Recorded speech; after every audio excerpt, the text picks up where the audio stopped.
Overlord. So Overlord's one of those movies, I don't know how many people are gonna go to this over the weekend. The plot as I thought it was, because that's what the trailer showed. World War II, these American soldiers, they parachute to France, they have a job to do, but they find out the Nazis are creating zombies, so now they gotta take down zombies. It's a zombie apocalypse movie with Nazi zombies. The premise is actually a lot of that, but it's just, there's not a zombie apocalypse. It's more or less we gotta blow up that lab before the apocalypse happens. And that zombie threats, how many? There are 2 zombies.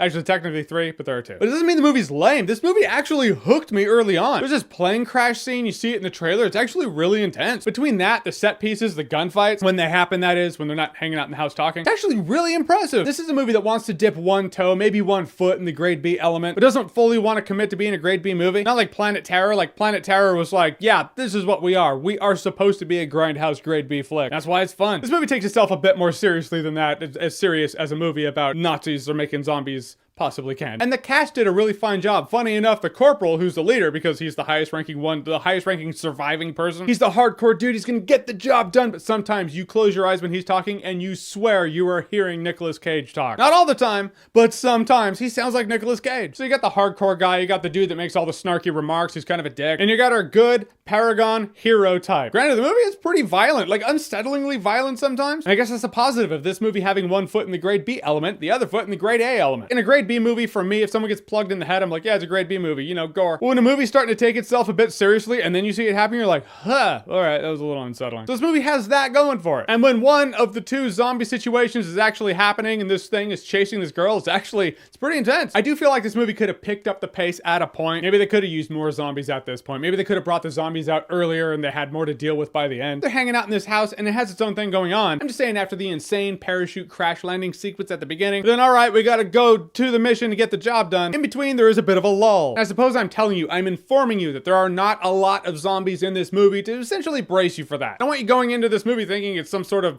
zombie horde movie. Set yourself up for that. You're gonna set yourself up for disappointment. It's not really what it's about. You go into this movie with the mindset that this is a World War II movie about American soldiers who have a job to do. They have to blow up this antenna and beat the living piss out of an SS officer. It's always a fun Saturday. And side note, there's a secret lab where Nazis are making zombies. I gotta deal with that too. I think you'll have a pretty fun time with this one. I'm just saying, Overlord was a pretty good time. No alcohol required. This movie treats itself as a war movie first. It's actually more intense than a lot of war movies I've seen lately. It actually feels more real and more legit than a lot of war movies I've seen lately. Then again, there haven't been a lot of war movies that I've seen lately. I'm just saying the execution of the war element, it impressed me. All right, so Overlord, have you seen it? What did you think about it? Or what's your favorite war movie or zombie movie lately? Whatever they are, whatever you think, comment below, let me know. And as always, if you like what you've seen here and you want to see more, click right here to see more.